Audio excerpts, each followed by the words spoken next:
that basically means that gerrymandering is when the governing party decides to draw voting maps in a way that favors their party or their goals, so that way their party's candidates are elected. So there's two different ways that people who are drawing districts do this. The first is packing, so that's packing a single district with everyone from the opposing party together, which reduces the voting power. So this means that, let's say there's a minority of pie-loving people in a room, and they're all sitting in one, and and they're all spread out across the room. They will draw the districts so that all the pie-loving people are all contained within one district, rather than allowing them to be dispersed across the district.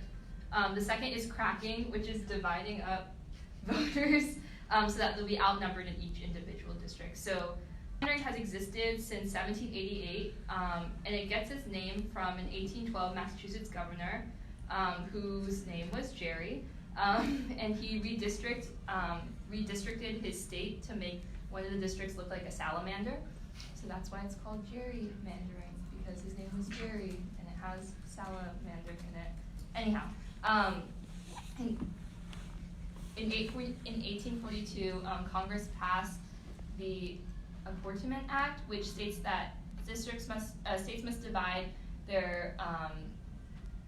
up into districts, meaning that a lot of states were choosing their representatives just based on everyone voting versus having specific district elected representatives. So it said that states must divide them into districts for the House of Representatives, and that districts must be continuous and compact, which has been taken to mean that districts must be like within a specific area. Basically, the districting that occurs has to make sense. So you're not supposed to have like really long lines of districts. They're supposed to more so be just like square blocks that represent, that are divided up based on population.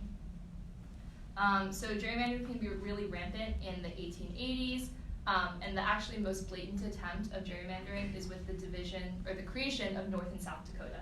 So originally there was only supposed to be one Dakota, but the Republican Party wanted more seats in the House of Representatives and more seats in the Senate, so they divided up into two different states. So gerrymandering was often seen as a political problem, and it really wasn't until the 50s or 60s when racial gerrymandering really started to take hold, with the suppression of African American voters and Hispanic voters, that people started to think of gerrymandering as a legal issue versus a political issue. So previously, the courts were like, well, we live in a winner-take-all system. Those who win the elections are therefore given the power to choose how to district their states, and therefore it's purely like a political problem. What came to the court's attention, however, was when racial gerrymandering was occurring, which is basically when people were choosing to draw the districts purely based on what someone's racial demographics were. Therefore, they were creating unfair districts and not allowing African American and Hispanic representation to be at the numbers that it should have been. So since then, the Supreme Court has ruled that racial gerrymandering isn't allowed, but political gerrymandering is. So this means that if someone is drawing districts based on the race makeup of their state's population, that's considered illegal. However, if someone is choosing to draw districts based on the political representation, that is considered completely legal and allowed. So a really important thing to note is that gerrymandering has happened both with Republicans in power and Democrats in power. For example, in the state of Maryland, the Maryland governor has admitted that his re-election campaign was really significantly won by the fact that he, as a Democrat, was able to control the redistricting of the state. And right now, one of the issues that's kind of like most prevalent is the issue of North Carolina, where 51% of the voters voted for a Democratic candidate for president, but Republicans won 9 out of 13 of their assembly seats in their state legislature. So those are examples of kind of how, even though North Carolina is a state of 51-49 Democrat-Republican, the Republicans, because they were able to control the governorship, were able to shift the assembly in their favor. Only 6 states have non-partisan districting committees, so that means these are committees where people are elected to the office.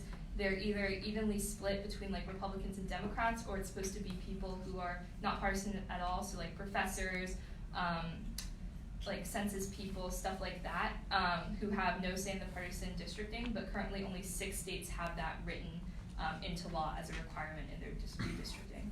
Okay.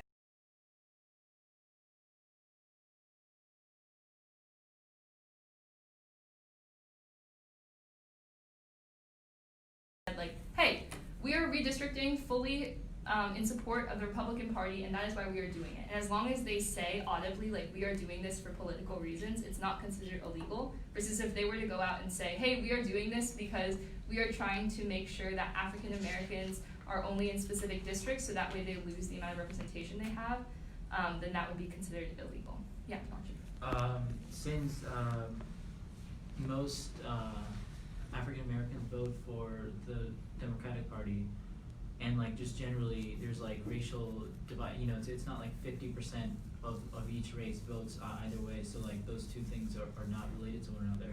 What did the court say about that, or did they address it in their decision? In terms of the relationship between political bias and like racial makeup? Yeah, like the fact that political gerrymandering might not be like hard distinct between racial gerrymandering. When the court brought down this decision, it was split along partisan lines, so it was like a 5-4 vote in terms of like those who were appointed to the court by more right-leaning by Republican presidents voted that political gerrymandering was allowed, and those who were appointed by Democratic presidents were against the case. I think that they kind of see it as a political problem in the sense that it should be like a winner-take-all system, or our country, that's another question I have, is like, should our country be a winner-take-all system? And then also they saw like race as a very clear protected group in terms of like you cannot discriminate against race, but political party is like more of an iffy category in terms of like whether or not not discrimination, but like it's not as much of a recognized protected class. So they didn't say at all how you would classify political gerrymandering and racial gerrymandering, and like distinguish each from the other, right? Because someone could just say that they're doing political gerrymandering, but then do racial gerrymandering in like North Carolina, where most of the Democratic voters come from are, you know, black people. Yeah, so what would happen there is, what happens there is that the burden of proof lies with the people who are trying to prove that there's racial gerrymandering, and that's a high bar to actually prove. You have to show documents that shows like, oh, this was racially motivated, because if people are given the benefit of the doubt, and if that benefit of the doubt leans towards them political gerrymandering, then it's allowed. But it's a very high burden of proof to prove that it's racial gerrymandering. I guess part of what I would wonder is like, and personally, I feel like either type of, because of the fact that it's really simple to just say, oh, this is a political ploy rather than something that's racial or racially motivated, just because it's hard to necessarily distinguish. I'm not sure, I don't necessarily agree with the idea that gerrymandering should happen at all. However, I guess my question would be, given that there is such a high standard of proof to prove that something is racially motivated, and the court requires a really high burden of proof for that to be something that they recognize, I just wonder, would the same be said for political gerrymandering if the court had said political gerrymandering and gerrymandering of any kind isn't allowed? I guess like I question, would the same standard just be like, so long as no one says this is a politically motivated thing, it's still allowed? Do you know what I'm saying? I mean, I guess I just wonder, would the standard and burden of proof be similar to the point that it would be just as difficult to prove that something is deeply motivated? not necessarily, because I feel like you can say that fairly statistically when it comes to voting. But and so the trouble with proving racial gerrymandering is that you have to link the statistics with the intent.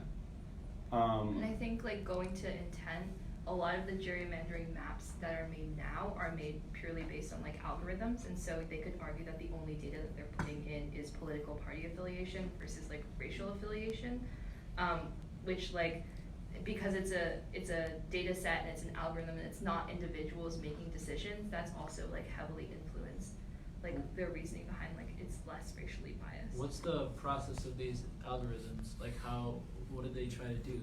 They try to most efficiently divide up a state so that way X political party can win. So it's a way for them to draw Yeah, lines between okay. the states. So then it seems that, so then just like assuming that it is politically motivated and it just so happens that a lot of minorities vote for Democrats, right? I feel like that's like a reasonable argument that a Republican could make.